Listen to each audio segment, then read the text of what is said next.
हैरत होती है कुछ रिएक्शन चैनल वालों पे जो बटरिंग करने में इतना मशगूल हो गए हैं ना कि वो सही गलत में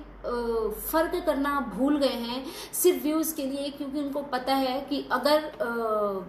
उस फैमिली के अगेंस्ट वीडियो बनाते हैं तो एक तो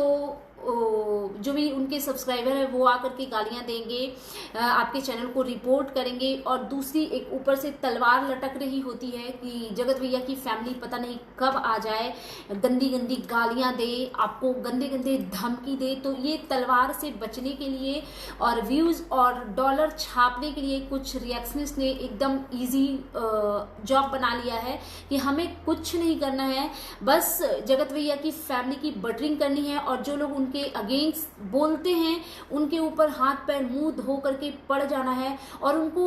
एकदम लिटरली मरने पे मजबूर कर देना है। जिस पे ये पड़ते हैं उसकी वही हालत करके रख देते हैं।